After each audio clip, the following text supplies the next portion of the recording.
ஒரு அழகான கிராமத்துல தாத்தா ஒருத்தவங்க பக்கத்து வீட்டுக்கார பையன்ட்ட எப்ப பார்த்தாலும் வெத்தலை வாங்க சொல்லுவாங்க. ஆனா அந்த பையனுக்கு போக பிடிக்காது. சொல்லுங்க தாத்தா, எதுக்கு காலிங் பெல் அடிச்சு என்ன வர சொன்னீங்க? தம்பி, தாத்தா உன்னை எதுக்கு வர சொல்லுவேன்னு உனக்கு தெரியாதா? எப்பவும் போலதான் வெத்தலை வாங்கி கொடுப்பா. சரிங்க தாத்தா, கொடுங்க, நான் வெத்தலை வாங்கிட்டு வரேன். அவனுக்கு பிடிக்காதனால போற வரைக்கும் புலம்பிக்கிட்டே போவான். வெத்தலையை வாங்கிட்டு வந்து அந்த தாத்தா கிட்டே கொடுத்தான். தாத்தா தாத்தா, நீங்க கேட்ட மாதிரி வெத்தலை வாங்கிட்டு வந்துட்டேன், இந்தாங்க. ரொம்ப நன்றிப்பா. பார்த்து வீட்டுக்கு போயிட்டு வா. அவனும் வெத்தலையை வாங்கி கொடுத்துட்டு வீட்டுக்கு கிளம்பிட்டான். அம்மா, இந்த பக்கத்து வீட்டுக்கார தாத்தா வந்து என்னை திரும்பவும் கூப்பிடுவாரு. கேட்டால் நான் இல்லைன்னு சொல்லிருங்கம்மா. தினமும் என்னை வெத்தலை வாங்கி கொடு வெத்தலை வாங்கி கொடுன்னு டார்ச்சர் பண்ணுறாருமா. வீட்டில் நிம்மதியாகவே இருக்க முடியல. பாவம்ப்பா அவரு. நீ வாங்கி கொடுத்தேன்னா அவருக்கு உதவியாக இருக்கும்ல. அவரோட பிள்ளைங்களும் வெளிநாட்டில் வேலை பார்க்குறாங்க. அவருக்கு உதவி பண்ண யார் இருக்கா? நீ தான் இருக்கணும். அம்மா, ஒரு தடவை 2 தடவைனா பரவாயில்ல, ஓயாமல் என்னால் முடியாது, சொல்லிடுங்க. என்னங்கய்யா காலிங் பெல் அடிச்சுட்டே இருந்தீங்க? இல்லைம்மா, தம்பி இருக்கானா? தம்பி இருந்தா எப்பவும் எனக்கு வெத்தலை வாங்கி கொடுப்பான். இன்னைக்கு இன்னும் ஆளை காணாமேன்னு பார்த்தேன். தம்பி இருந்தா கொஞ்சம் வர சொல்றியாம்மா? வெத்தலை வாங்கி கொடுக்கணும். அதுக்காக தான் அவனை தேடிட்டு இருக்கேன். கொஞ்சம் வர சொல்லுமா? அப்படிங்களாயா? இருங்க, அவன் உள்ளதான் இருக்கான், அவனை நான் வர சொல்கிறேன். மணி, மணி, வெளியே வாப்பா. மணி, எப்பவும் நீ தாத்தாக்கு வெத்தலை வாங்கி கொடுப்பேல, இன்னைக்கும் அதே மாதிரி வாங்கி கொடு. அதுக்கு தான் தாத்தா உன்னை தேடி வந்திருக்காரு.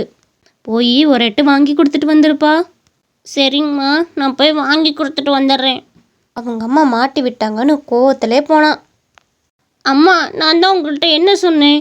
அந்த தாத்தா வந்து கேட்டால் நான் இல்லைன்னு சொல்ல சொன்னேன்ல, அப்புறம் எதுக்குமா நான் இருக்கேன்னு சொல்லி என்னை மாட்டி விட்டீங்க? அந்த தாத்தா வேலை சொல்லுவார்னே நான் வெளியே போகவே எனக்கு பயமாக இருக்குது. நீங்களும் இப்படி பண்ணுறீங்க. கண்ணா, அப்படியெல்லாம் சொல்லக்கூடாது. பெரியவங்களோட மதிப்பு உனக்கு தெரியாது, பிற்காலத்தில் அது புரியும். எப்போவுமே நம்ம கூட 2 பெரியவங்க இருக்கணும்னு நானே. யாரையும் வெறுத்து ஒதுக்காத.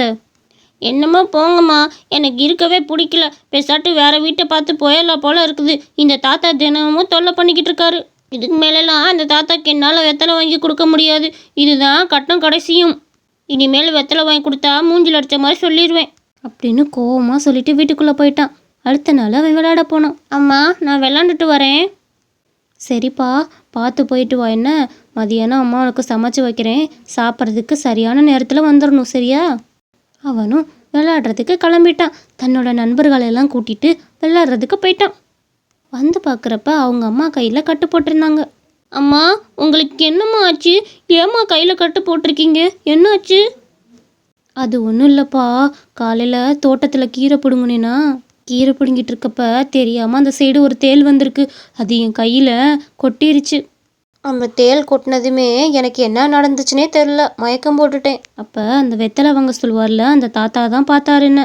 ஐயோ, தேள் கொட்டிருச்சு. இந்த அம்மாவை எப்படி காப்பாத்துறதுன்னு தெரியலையே. இரு, அதுக்கு ஒரு நாட்டு வைத்தியம் இருக்கு, அதை கொடுத்தா அவங்க சரியாயிருவாங்க. இந்த வெத்தலையில மிளக வச்சு சாப்பிட விட்டா தேளோட விஷம் இறங்கிரும். கொடுப்போம். அந்த தாத்தா வெத்தலையில் மிளகு வச்சு அவளுக்கு ஊட்டி விட்டாங்க. ஊட்டி விட்டதுமே அந்த தேளோட விஷம்லாம் தணிஞ்சிருச்சு. அவளும் எந்திரிச்சு நின்றுட்டா. ஐயா, எனக்கு என்னாச்சுன்னே தெரில. இங்கே இருந்த தேள் என் கையை கொட்டிருச்சு. அதுக்கப்புறம் நான் மயக்கி போட்டு விழுந்துட்டேன்ப்பா. ஒன்றும் இல்லைம்மா, உனக்கு தேள் கொட்டிருச்சுல, அதனால வெத்தலையில் மிளகு வச்சு உனக்கு கொடுத்தேன். இப்போ அந்த விஷமெல்லாம் முறிஞ்சிருக்கும். நீ ஒன்றுமே கவலைப்பட தேவையில்ல. ரொம்ப நன்றியா. நீங்கள் மட்டும் இல்லைன்னா இன்னைக்கு நான் பொழைச்சிருப்பேனான்னு கூட தெரியல. சரியான நேரத்தில் எனக்கு நாட்டு வைத்தியம் பண்ணி சரி பண்ணினீங்க. ரொம்ப நன்றியா. இதெல்லாம் அவங்க அம்மா அவங்களோட பையன்கிட்ட சொல்லிக்கிட்டு இருந்தாங்க. டாக்டர்கிட்டையும் போனேன். அவங்க என்ன சொன்னாங்க தெரியுமா? நாட்டு வைத்தியம் பண்ணனால விஷமெல்லாம் முறிஞ்சிருச்சுன்னு சொன்னாங்க. நல்ல வேளை நாட்டு வைத்தியம் பண்ணி இங்கே வந்தீங்க அப்படின்னும் சொன்னாங்க. நீ அந்த தாத்தாவை எப்படி வெறுத்த, ஆனால் அந்த தாத்தா பாரபட்சம் பார்க்காம நமக்கு உதவி பண்ணாங்க. நீ வாங்கி கொடுக்க மாட்டேன்னு சொன்ன வெத்தலையை வச்சே நமக்கு உதவி பண்ணாங்க. இதுக்கு தான் சொல்கிறேன், எப்பவும் பெரியவங்களை வெறுத்து ஒதுக்கக்கூடாது. அவங்களோட உதவி எப்போ வேணாலும் தேவைப்படும். நீயும் அந்த தாத்தாட்ட போய் மன்னிப்பு கேளு, சரியா? அம்மா, என்னை மன்னிச்சிடுங்கம்மா. நான் தெரியாமல் இப்படிலாம் பேசிட்டேன். இனிமேல் நான் அப்படிலாம் பேச மாட்டேன். அந்த தாத்தாட்டையும் நான் போய் மன்னிப்பு கேட்டுடுறேன். உங்கள் உயிரையே இன்னைக்கு அவர் தான் காப்பாற்றிருக்காரு. நீங்கள் இல்லைன்னா நான் அனாதையாக தானே நின்றுக்கணும். நீ உன் தப்பை உணர்ந்து புரிஞ்சுக்கிட்டேல, அதுவே போதும்ப்பா. அவர்கிட்டையும் போய் மன்னிப்பு கேட்டு வா. நீ தான் அவருக்கு எப்போவும் உதவி பண்ணணும், புரியுதா?